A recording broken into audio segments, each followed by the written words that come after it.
Welcome to this week's podcast. We were going to do we had this podcast theme kind of lined up to follow on from our second part of our marketing, but because of everything in the media about it, we thought we'd put it forward a week.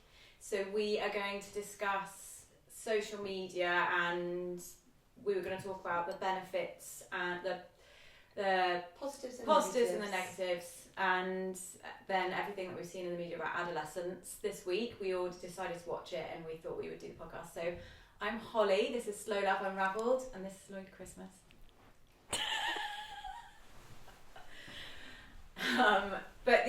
So we've obviously seen a lot in the media this week about adolescence. Everybody is talking about it, and Isabel and I are both parents as well, so there's an added layer for us watching it, as there are with a lot of parents out there. But it's also interesting as it was discussed in Parliament yesterday, and there is obviously a much bigger issue around it. But we wanted to cover everything that we felt was sort of positive and negative about social media. You know, essentially, I wouldn't have a brand if it wasn't for social media. So we were going to cover adolescence first, weren't we? Yeah. What did you think of it in high level?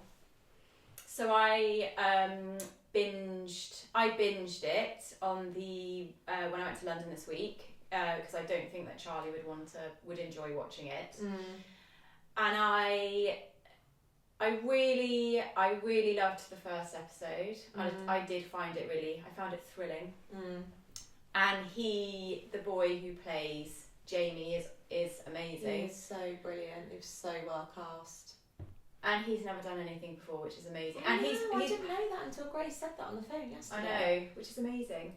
I think he's already got a film booked from it. I just read. Led. But I think he's... Well done, Jamie. Well done, Jamie. But he's very well cast because he's got that sort of really innocent look, hasn't he, about him? Yeah. And the bit when they go into his bedroom and he's still got space wallpaper, and that gives the instant illusion that he is such a little boy still. I thought all of that bit was very brilliant. well. Oh, and that he was very clever. He wet himself. That was I actually found that the most heartbreaking bit. Yeah. Out of the whole series, weirdly, because I think that was just my ultimate base, mum instinct, the stuff that I can't. So I quite enjoy watching quite dark stuff, as in, there's dark stuff and dark. I'm not I like thrillers, and I do enjoy watching quite depressing dramas, but my husband doesn't enjoy any of it, so I watch it when I'm on my own. But the thing that I can't watch is anything where somebody's child is taken from them. Yeah. That's my no-go. Yeah. I can watch other stuff, but I think it's because it's my ultimate baseline. Yeah. I can't do it. So yeah. When he's taken, I found the first 20 minutes I actually found the most emotional. But then the rest of it, I don't know, I think I didn't enjoy the second episode. Yeah. Spoiler alert, we will talk about all of it if you haven't seen it yet. So if you are planning to watch it, maybe watch it first and then listen to this. Yeah. I found the third episode where it's him being interviewed really well done. Yeah. And bearing in mind it's all done in that one shot. He was really good. I didn't particularly I found it quite repetitive. That's just as far as watching the drama itself, but the message behind it obviously is what everybody's talking about. Yeah. So I really enjoyed it, and I do understand the message that it's trying to draw attention to, which is a really important message about violence towards women and the impact that social media has, and the whole incel, which what did you think about it before I feel like I'm just going to go off on a tangent? I didn't love it. From a drama perspective, just taking it from there, I absolutely love Stephen Graham. I think he is so brilliant, and absolutely like one of the best actors for like that type of it, like in our time. I just think he's absolutely brilliant. I thought that his character, the main family, I think were great. The first episode I found really gripping, like you, and the fourth episode I actually did cry at the end, which it's a running joke in the office that Holly never cries, and I love a cry. I don't love a cry, but I do cry, and I did cry at the end. There was all the bits in between, like some of it I found a bit clunky, some of it I got a little bit irritated by it.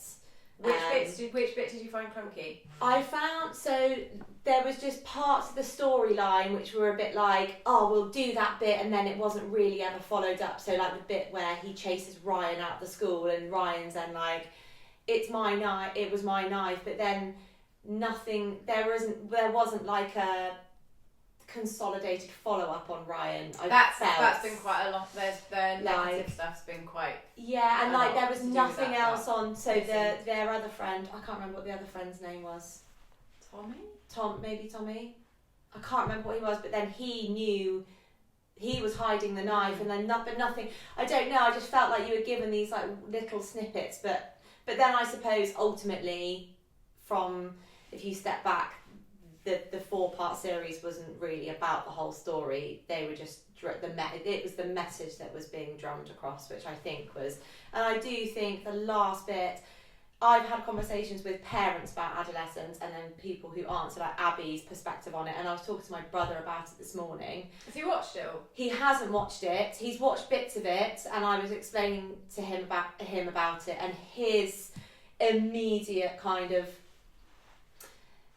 he very much honed in on like the incel, the Andrew Tate, the 80-20 thing with, 80% of women only fancy 20% of men. That was his like main take on it.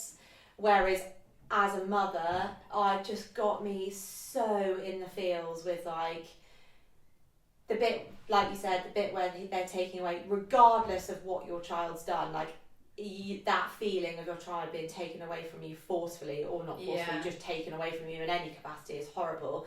And that bit at the end on the bed where they're like just saying to each other like, what did we do wrong, or oh, you're such a good mum, you're such a good dad, and I was like, oh god, it was so sad. And then that Irish song that came on at the end about seeing the world through the child's eyes, and I was like I cried like a baby. I was like, god, it's so sad.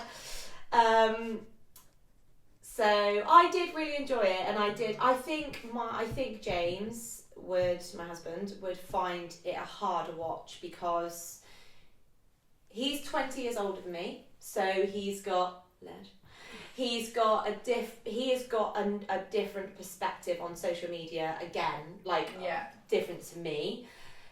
His teenagers, I've got 2 stepchildren who are teenagers, so again and your kids are teenagers, so I feel like my children are really young, and they are nowhere near having that access to the internet or smartphone, whereas your teenage children and my teenage stepchildren, James's kids, I think he can really picture that situation far more realistically than I can, because the kids are so much younger.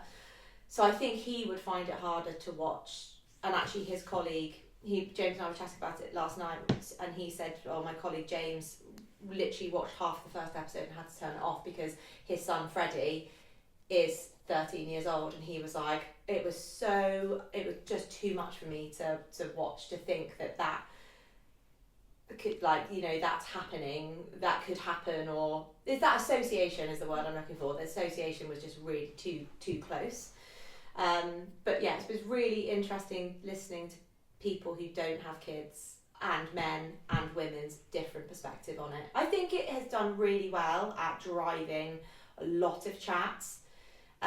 It's been in Parliament. There's the big movement called, I did write this down, Smartphone Free Childhood. Have you seen that? Oh, that big? yeah. And I think there's a couple of boroughs in London now which are like smartphone free boroughs, and I don't know what that actually means, as in when they go to school they have to like put their smartphone in a box. I'm not sure. And also Emma Willis and her husband did that series, didn't they, on Channel 4, where they were going into schools. I can't remember. I haven't actually watched that. I've just seen snippets of it.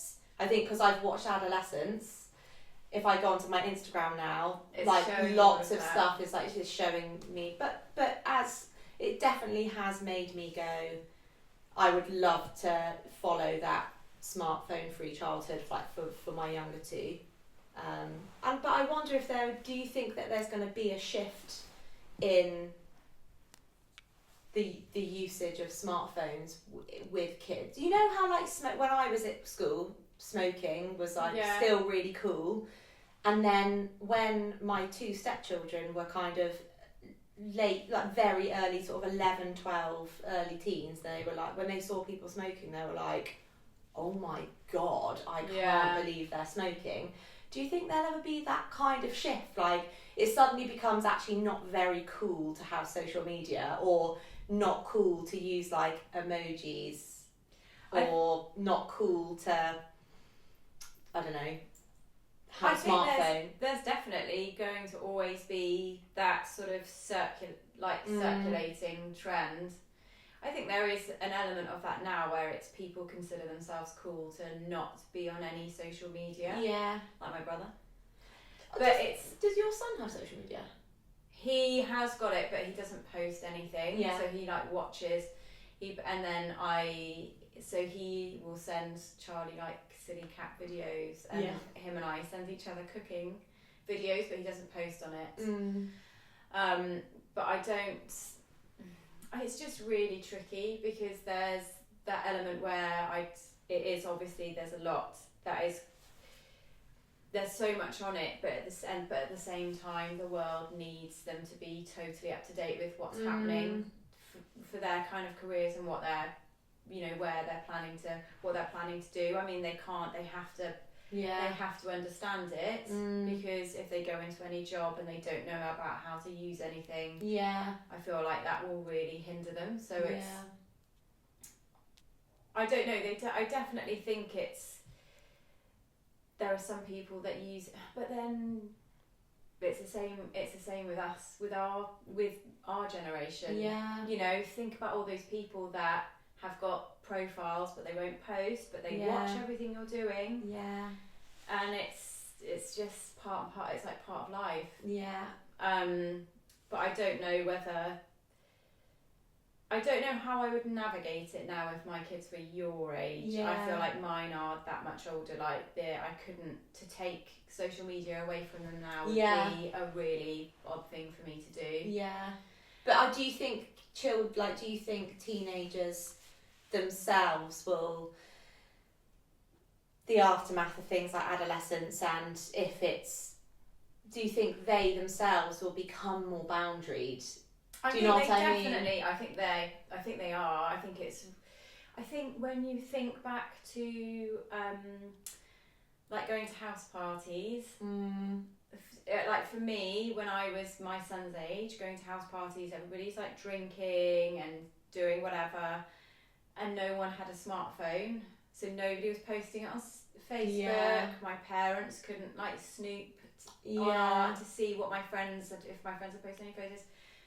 It's really hard for them. I also think and I think also having a boy and a girl makes it, I'm very, very aware of how they both need to know how to navigate things differently. Yeah.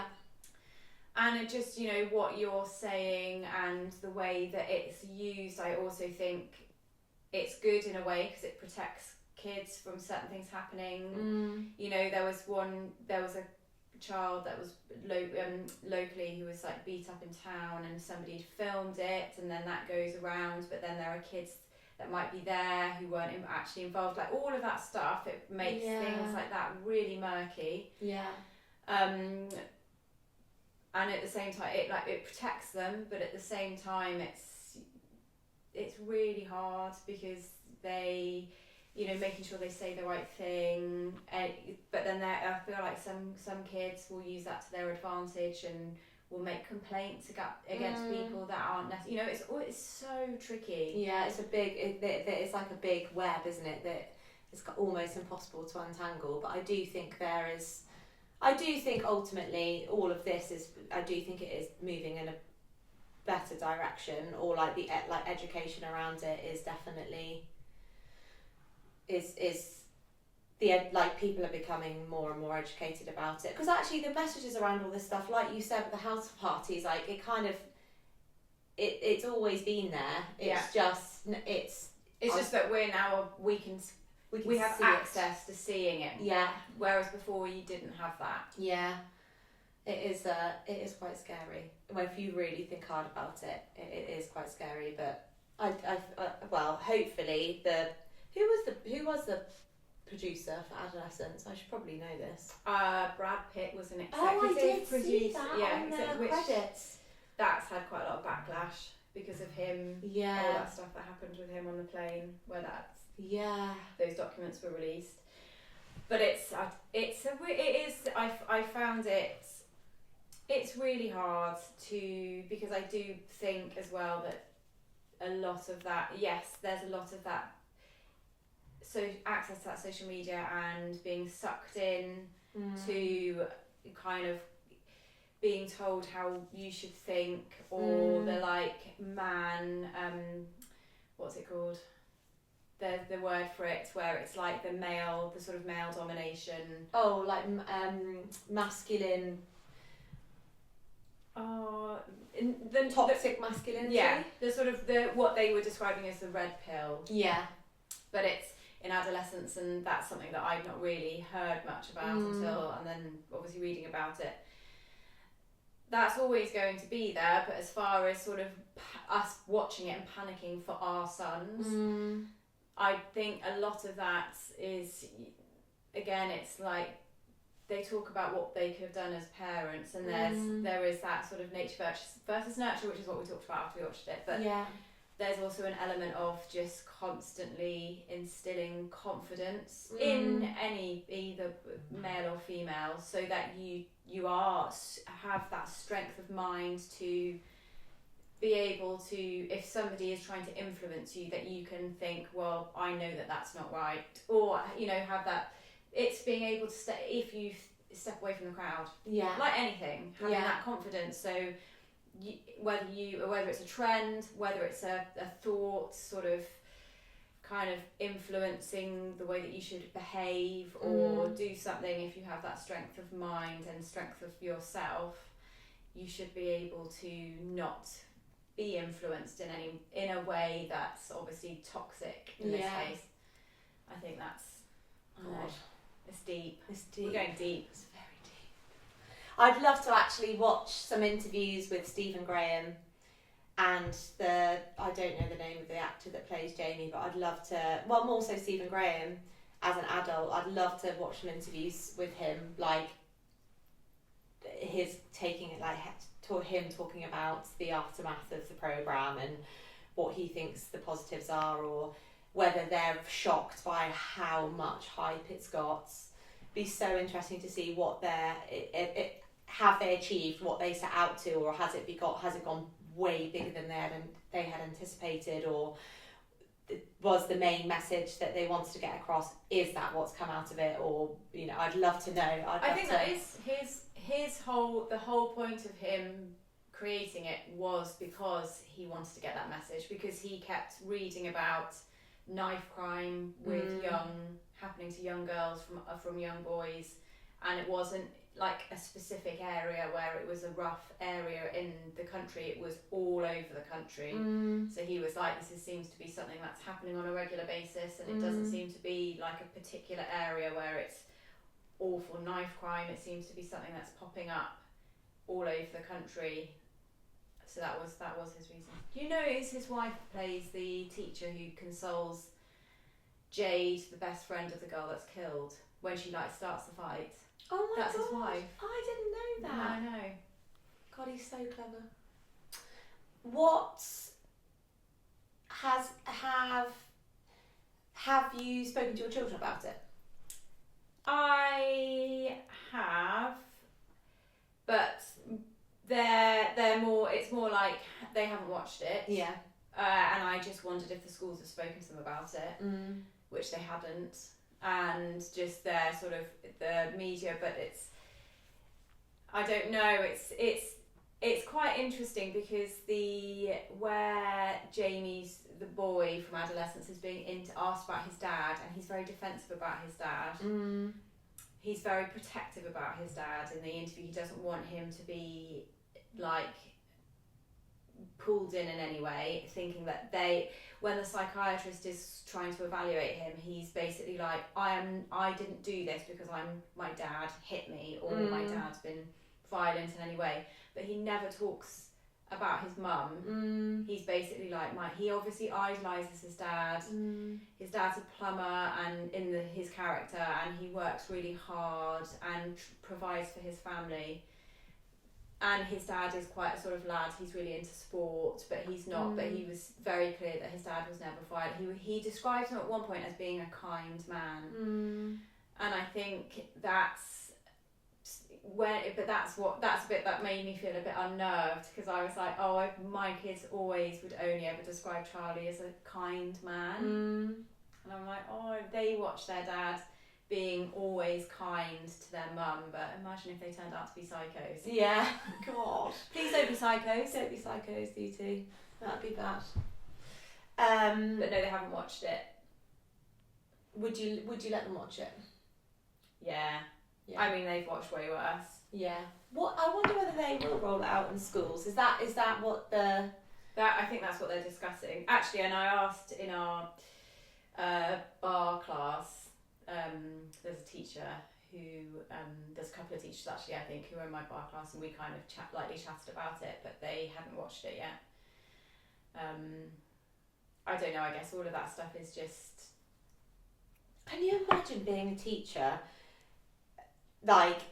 dealing with stuff like that? It'd be a lot, wouldn't it? Especially if you're a teacher, if I think of the demographic of my teachers when I was at school, and if I was a teenager now, can you imagine teachers who themselves have never had social media? Imagine them trying to navigate this. Yeah. It would be so hard. Yeah. Be so much for them to take. It is genuinely like learning an entirely new language, isn't it?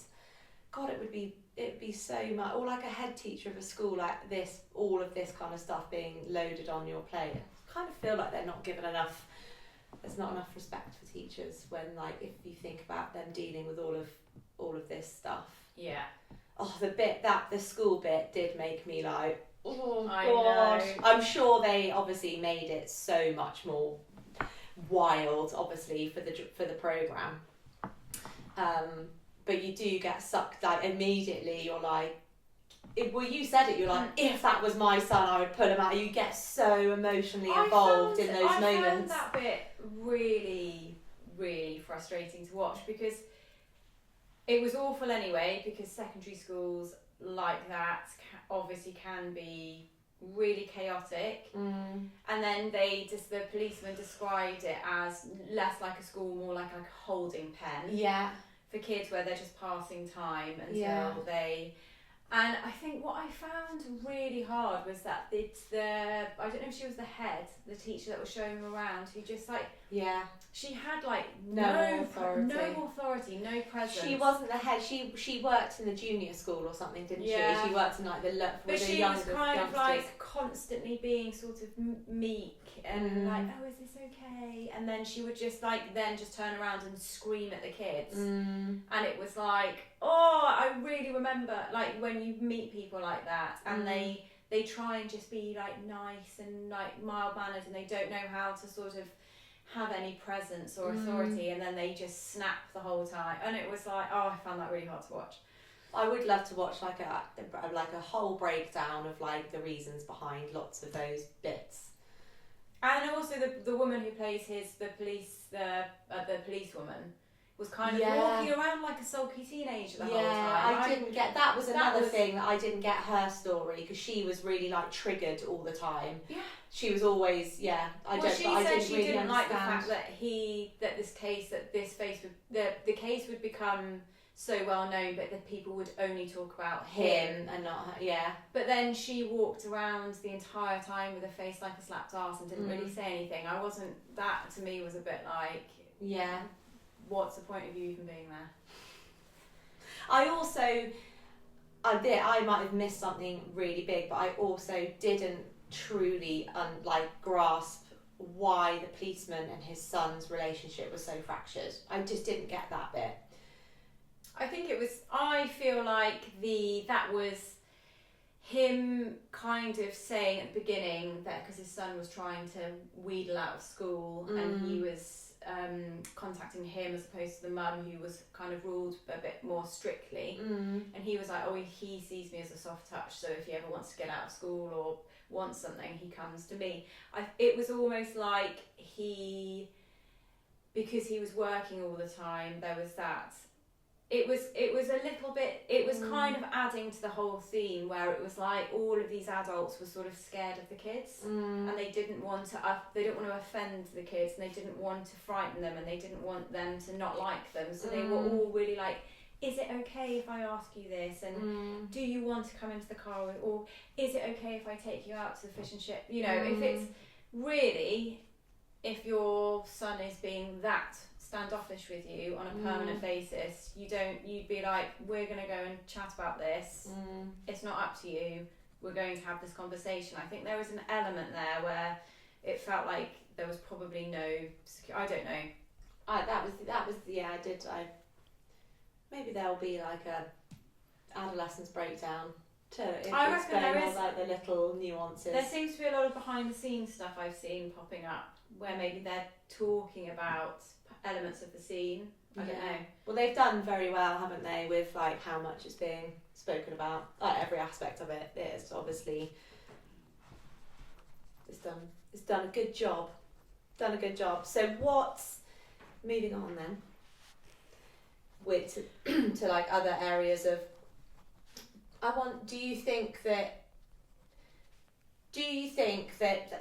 so the way that I use social media, I've actually personally never been negatively affected by social media, and I've never kind of used social media in a way that I think adds to any of like the negativity. So I use it for like lols.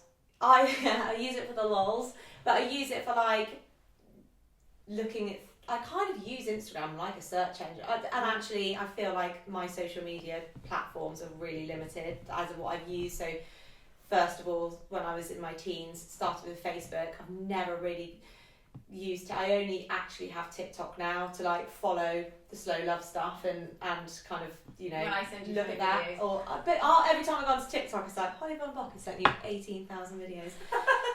And then Instagram, and I kind of use Instagram almost more like a search engine. So if I'm looking for like outfits or interiors inspiration, or when we do our trips, our content trips, we kind of use it as like to plan places to go, or we use it for like recipes. I wonder whether our kids, whether they'll ever use social media like that, or whether that is a generational thing. Will they use social media as they do now? Like it's how they interact mostly with their friends. Whereas I don't actually really interact with my friends over social media. I call them or I WhatsApp them. I don't. Whereas my stepkids, that's all of their interaction is over Snapchat, or not really even Instagram, I don't think. Yeah, I don't. Do you think that will stop, and then they will also then start using it like we use it? Do you know what I mean? I can't. My kids already use it for like as a search engine. So they definitely. That's how I see them using it. So, for instance, my daughter has got like really, really, really thick curly hair, and she uses it to teach her how to maintain it, like stuff like that, I guess. Or Oscar will use it to watch how to cook something. Or I guess like trending in the same way that I do, really. It might not be the same subjects, but it's, and at the moment I'm sending Oscar videos of this guy that I started following who specialises in applying for degree apprenticeships, like all of that stuff. That's what I'm saying. I mean, he tends to communicate with his friends. They're all on call and they game together. Do you think there's a direct correlation between the way the sort of the demographic that adolescence kind of hones in on? Do you think there's a direct correlation between children of parents who don't use social media, their children using it in a way that's deemed as negative, versus children whose parents do use social media, i.e. Oscar and Aurora, and the way that they use it is deemed they're using it in a more positive way? I mean, as in, like, the kids are like, my parents have got no idea. Kind of like, if you're at a house party, my parents aren't here, so I'm going to drink this vodka because they can't see me. It's like, I'm going to do this on social media because my parents aren't on it and they've got no idea how it works, so it's just easy. Do you know what I mean? Do you think there's do you reckon there's a I don't link know. there, or do you think it kind of comes back to, as a parent, what you've instilled in your child is kind of what's right or wrong? I think you definitely need to be able to sort of see who they are, as in, if you know deep down that they're probably not telling you the truth, like, are they doing, you might want to have a firmer grip of what they're looking at and doing, if they're that way inclined, or I really don't know. That is quite a big old question, isn't it? It is. I mean, it's that thing, isn't it? It's the sort of having that honest conversation. You know, my son is below the legal age to drink, but obviously all kids will try drink. We've always offered him a glass of wine with Sunday lunch or whatever, which he doesn't take and he thinks it's weird, but he likes Disaronno, and that's his drink of choice. And so if he's going to a house party, I will buy him a bottle of Disaronno because he's going to drink. I know that he's going to do it, and it's more naive of me to expect him to not do it and go to, you know, it's like, obviously they're going to do stuff like that. You just need to, it's like, I'd much prefer that it's his choice to manage it well, and then we're aware of what's going on. But I think there's always going to be elements where stuff's hidden from your parents. It's just natural, isn't it? Yeah. Think about everything. I think about all the stuff that I lied about. Yeah. I lied about really silly stuff. And that, you know, my parents thought they knew everything that my sister was doing, but they didn't. Don't listen, Anna and Cleve. Yeah. I mean, I'm not going to throw her under the bus, but she was so angelic, you know, and then it's like, what do you define as horrible? She didn't do anything horrible, but it's in, like, obviously stabbing someone with a knife is horrendous, and that's very violent, but I think it's watching that correlation. It's like, what do parents think is an awful thing for kids to do? If you kind of explode over the fact that your kids have tried a vape, which they're probably all doing, or drinking at a party, or, you know, like sex, all of that stuff, that's something that is going to obviously be a conversation that I need to get on board with sooner rather than later, I imagine. You have to be aware. I think you just cannot be naive. Yeah. I think that was a great answer. Yeah. God, I feel very lucky. It makes me want to shit myself. I'm shitting myself now. I've just said that out loud. But you can't be naive about it. You are really right. Have you ever said, not talking about slow love now, because I think it's very different from like using social media for a business, from a business perspective than a personal perspective. But have you ever felt any negativity from social media? No, not really. I think you're always going to get someone who's feels affected by, I guess, success, or like the level of our success, or you putting yourself out. If you put yourself out there on social media, you have to accept that somebody might say something that's not very nice. But I'm quite thick-skinned with it, so it's like water off a duck's back a little bit. And actually, where I have 3 accounts, so I've made I had an Instagram account when, from when the kids were little, which I've made private because they're teenagers now, and I have people sort of adding me all the time that they may have come across me from. So that's that's like your friends and family one. Yeah, so I've kind of culled that list now and made it private. But everything else, I kind of think, I'm using it to promote my business, and that's with that our community within Slow Love, which I know we're saying and not talking about Slow Love, but they're all so lovely. Do you remember that this wasn't super negative, but one of the funniest comments that we've ever had was that lady who, she said that you were breathy. Being drunk. Yeah. I mean, I did. Could have been drunk.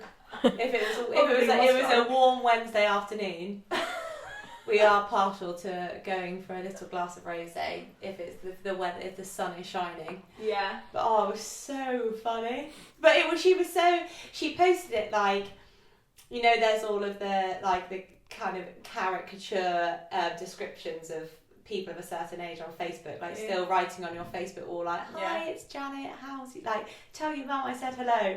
It was like that. This woman jumped onto the comments and was just like, oh, it's so nice to see that she's doesn't sound drunk or breathy, much better, well done. It was so weird. It was it's taken a long time, hasn't it? I mean, poor Abby used to be like, please can you talk faster, because I would really, that's definitely a generational thing though. Like Evie, who's just done an internship with us, once we were like, oh, would you feel comfortable doing a TikTok? And she was like, sure. And she's so lovely and sort of demure, isn't she? Yeah, and we was straight in. We didn't want her to feel in any way pressured to do it, because we got so used to having to do it, and she got in front of the camera and was literally like, blah, blah, blah. Yeah. Whereas initially I was like, being a millennial, shit myself, and really overthinking everything, and was like, really slow and breathy, sounding drunk.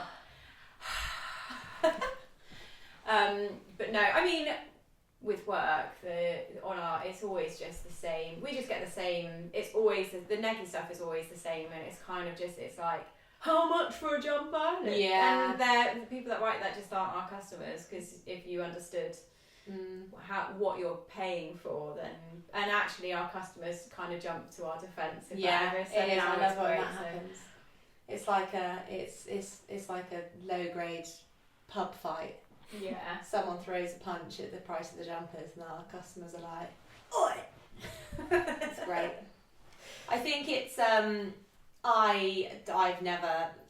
already said I haven't personally felt like a negative. You are even like, try. Yeah. I wouldn't care anyway. I probably find it funny. Told you on our Slow Love Instagram account, because you are so confident. I do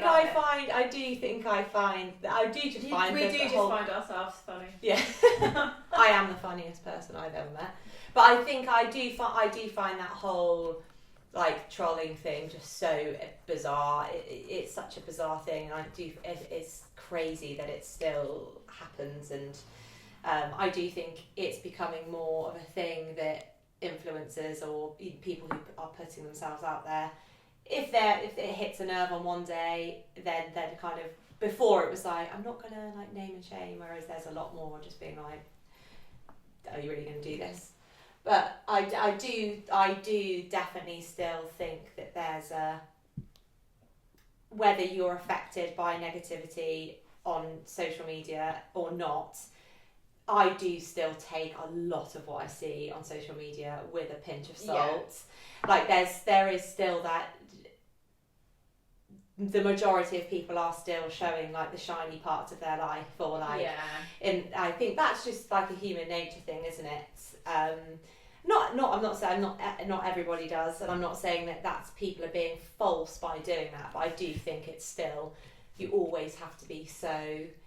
I loved I never remember her name. The Vicky, I've spoken about her before. The influencer, the Portuguese one. Oh yeah, I can't remember. Vicky, somebody. Yeah. Vicky, I'll find her name properly in a minute. And she posted a photo. We need to put the handle on. People have said when we talk about people, can we put their handle on? Oh, okay. Let me find Instagram handle. I mean, if I put V, it'll be the first thing that comes up. I'll show the camera. She's Vicky Montanari. She's just hit 1 million followers. Sorry.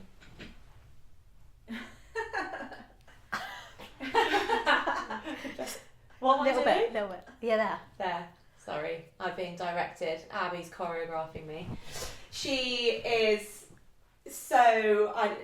she's so polished. It's her job to be quite polished, but it's not polished in like a, oh god, this just feels really fake way. She's like a little bit geeky and a little bit goofy, but she's always dressing herself in these amazing clothes. And then she posted the most gorgeous engagement photo the other day, and she's obviously been crying a lot because she's just got engaged. She's so happy. And in the second photo, she's got this string of snot which goes from her nose to her ring. And it's so, and she's like pinned it, and it's like she has captured a moment of like amazing realness. And that is where I'm like, you've done that so, obviously she hasn't like snotted on her hand and strung it out on purpose to be like, take a photo of me looking real. It's such a real lovely photo. And I think that, I can't actually remember the fucking point I was going to make on this now. Well, but that it's okay to show. Yeah, I think there's definitely, I think we are moving, I do think there has been a massive shift in moving away of posting. I think people the are perfect people meal. are just wise to it Yeah, now. exactly. Yeah, that is my point. People have become more, and people, I do think there has been like a much bigger like relaxation of the everyone trying to come across as being like a Stepford wife kind of thing, or I mean they're still out there. I mean, you can see that's the funny thing is, so with that in particular influencer you're talking about, is she's goofy, isn't she? And it makes her more adorable. I mean, she's tiny. Yeah. So all the clothes, it's like she's like the most doll. amazing clothes horse. She's got lovely sort of skin and these big doe eyes, and she's tiny. But so she's like dressing this sort of little gawky doll, a little bit like Leandra Maydeen. Yeah. But she's sort of perfect, and she is goofy with it, and I think it just makes, but it comes across natural. She comes across very natural, whereas now that's working for her. Yeah. So many other ones who are her mates, they're all part of that clique, are all kind of trying to copy her format. Yeah. And it's a bit like, don't what do are you that. doing? Yeah, don't do that. I wonder if just she's ever like, yourself. are you okay, hun? Well, I guess it's just that she must.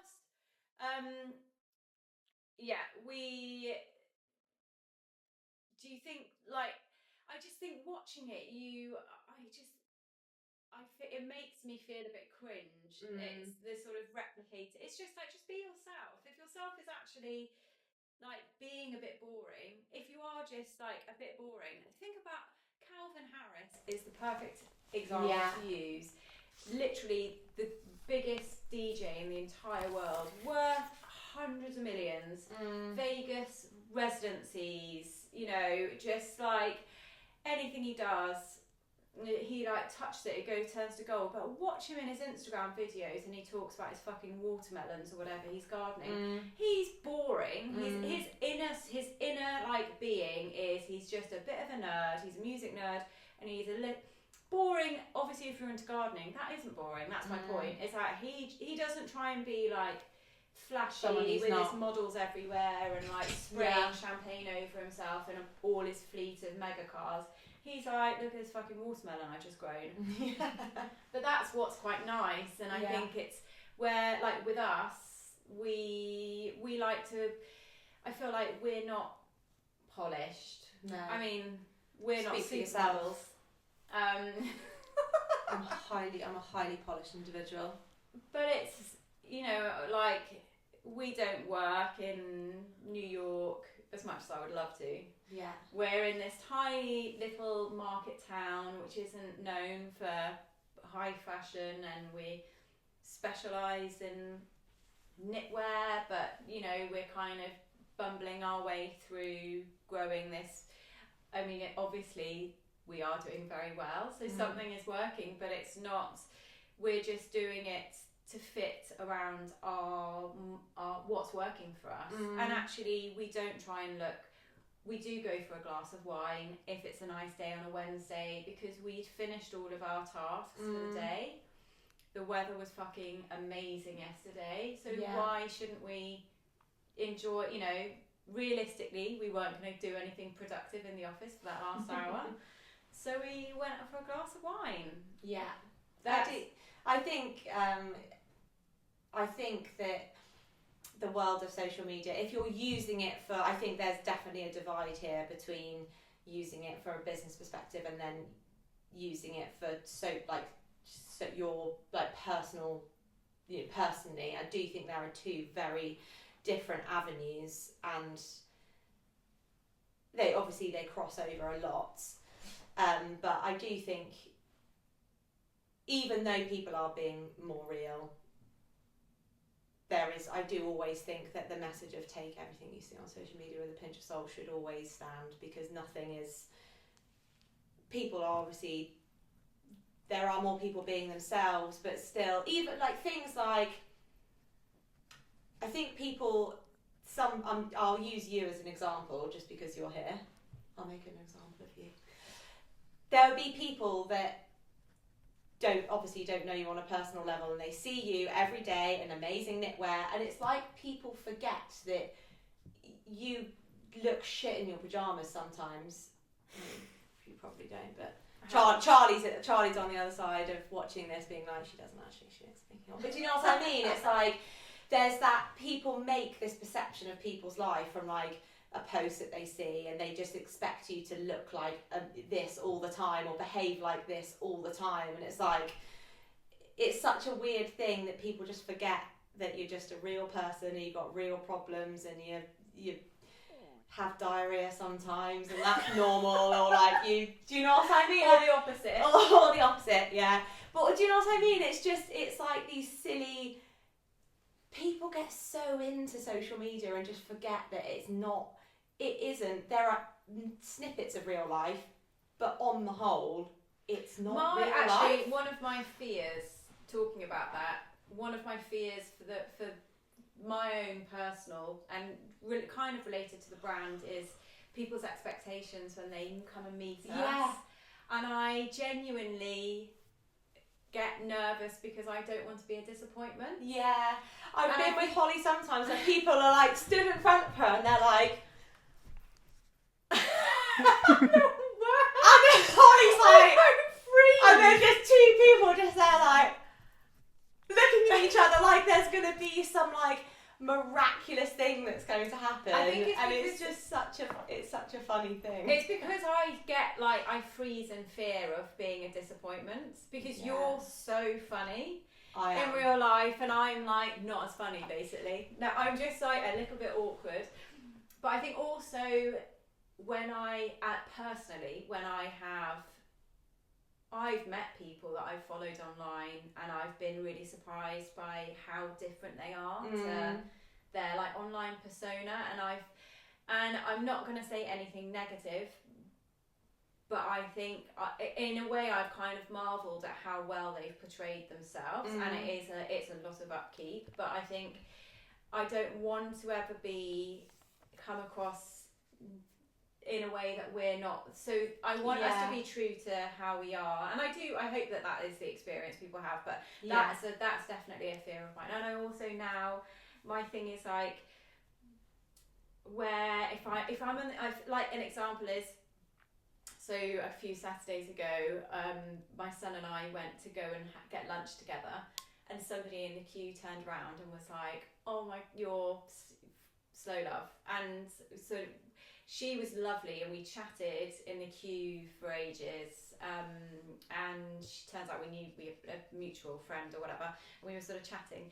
But then my thing is like, if somebody smiles at me now but doesn't say hello, I'm like, oh my god, is that person smiling at me because I went to school with them, which also happened, and I went to my son's parents' evening. This was awful. This is one of my favourite stories ever in the whole world. I wish I was there. I went to my son's parents' evening, and I was like rushing to get there, so I walked out the office, went down the road, and I passed somebody, and this woman, and she had a coat on, so I overtook her. She was with her toddler, and I was in a rush, and she said, "I'm wearing one of your jumpers," and I turned around, she had a feel good on, about her coat, so I stopped and chatted to her, and then I was like, "I'm so sorry, I'm in a rush to get to my son's parents' evening," so I went there, went around, spoke to his teachers, and then he kind of gave me a little bit of he gave me a little synopsis of what he thought they'd say before each meeting, so I was kind of fully prepared, and sat down and put my coat on the chair, and we sat down and turned around to look at her, and she was like, "Oh my god, I really recognise you." And I was like, "Oh, probably from Slow Love, our Instagram's doing really well at the moment." She was like, "No, I was in your year at school," and I was like, "Oh god." I'm so sorry. What a She's twat. written Oscar's done really well at school. Mum's a knob. Yeah, on there. considering his mum's such a massive twat. And I was like, "Oh my god, I'm so sorry." And then, because I was in a fluster, I couldn't remember her name either. I was just... I mean, you're actually really shit at remembering names, to be fair. To be fair to that lady, it's nothing against her. You are shit at remembering names. Yeah. But yeah, that whole... I think anybody who takes from social media too seriously probably needs to have a little word with themselves, because it's just not...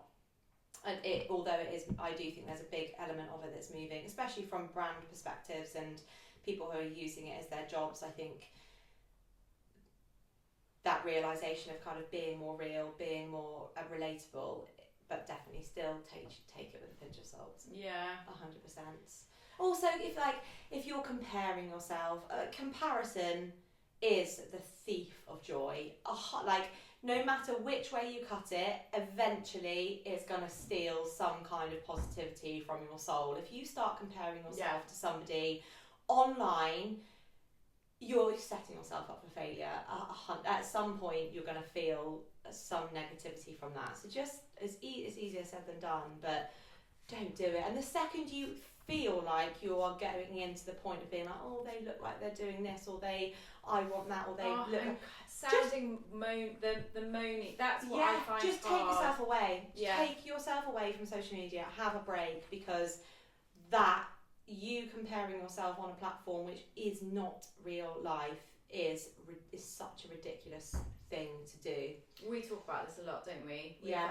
Especially, so there, with brands, and you sort of compare yourself, and you'll look at maybe your competitors, and I think you always have to be vigilant as to changes that are happening, and that's just good business sense, isn't it? Right, to keep aware of what's going on sort of within your periphery vision, but comparing yourself constantly, you're right, you either start to mimic, which then I feel really takes the soul out of your own brand. If we were there just trying to be like X, Y and Z, people will, even if you create a nice product, people are still going to be like, "Oh, well, it's basically this person, isn't it?" But they're just doing it slightly differently. I think if you want to be original and different, you're never going to do that if you're comparing. And then to just constantly put yourself against other brands, and then voice that that sort of negativity. Why is someone going to buy from you if you're being?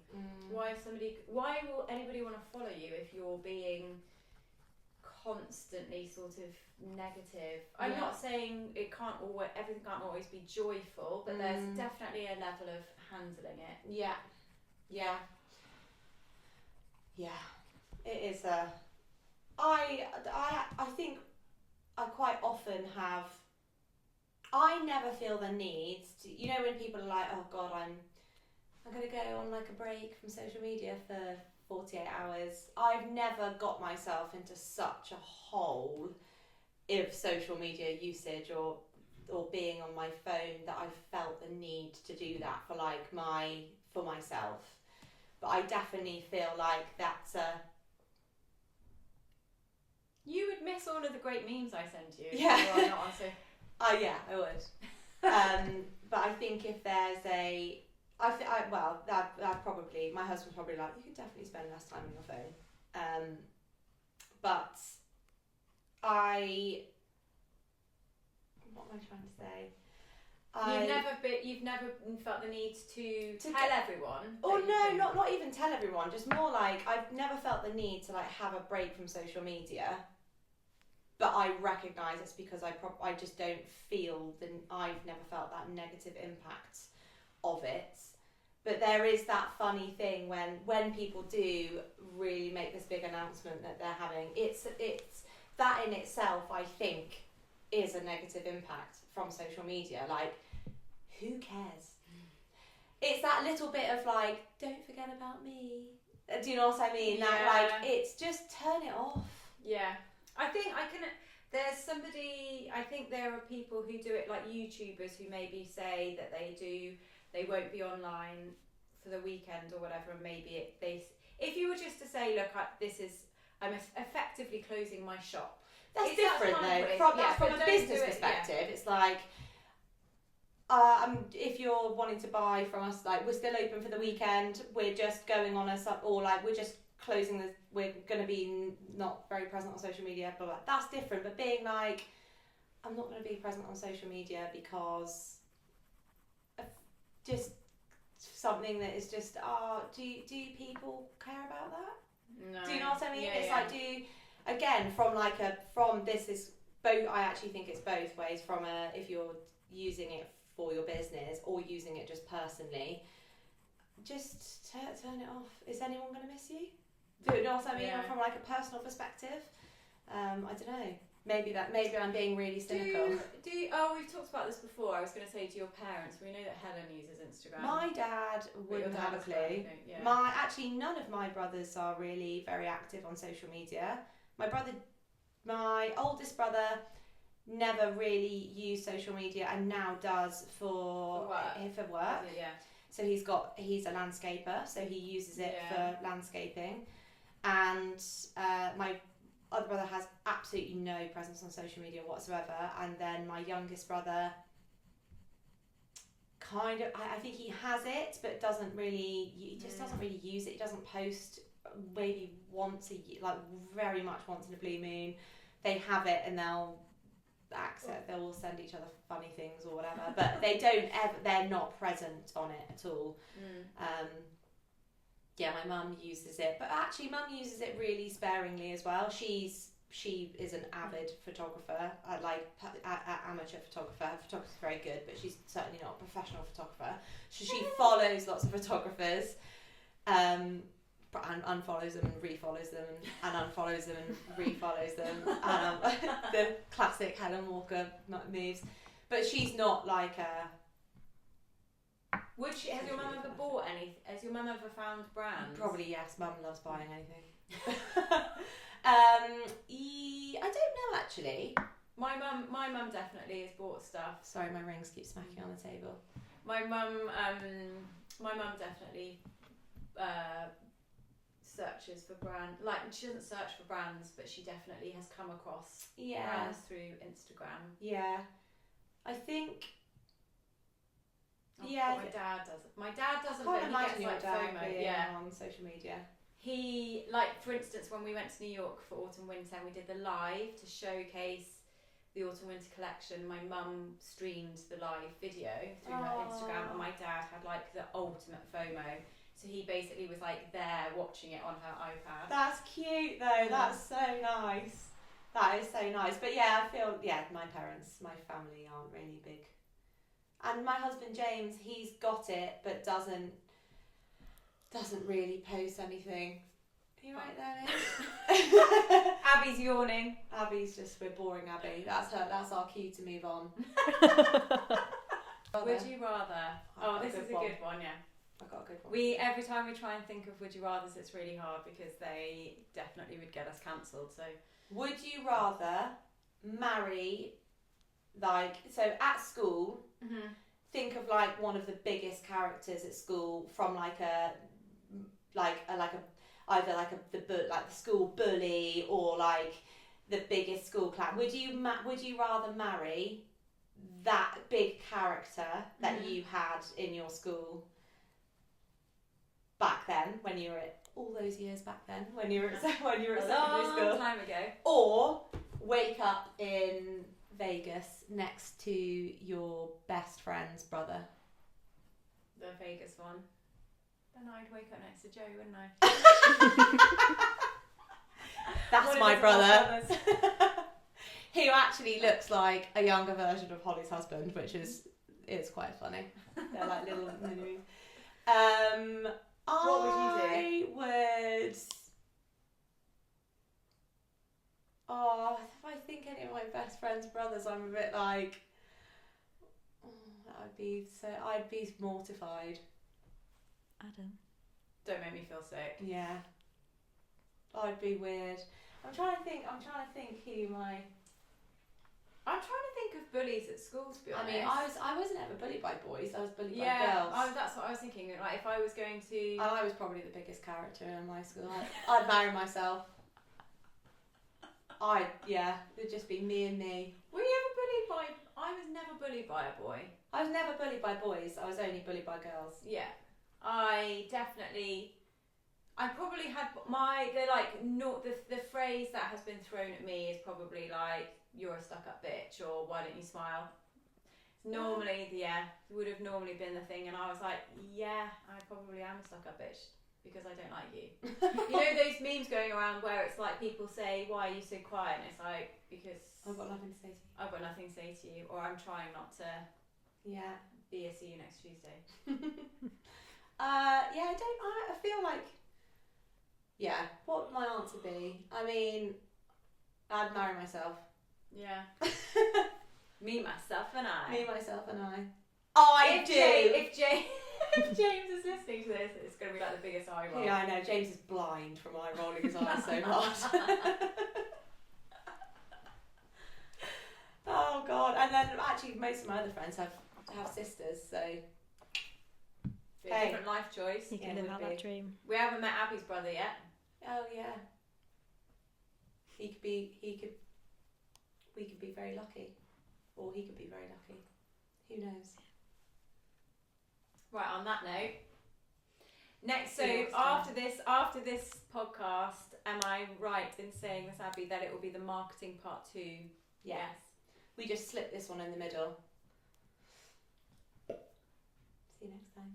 See you next time. Thank you for listening. Oh, and if you are listening and you enjoy this, please can you make sure you follow us on whichever platform you're listening, which I think at the moment is only Spotify.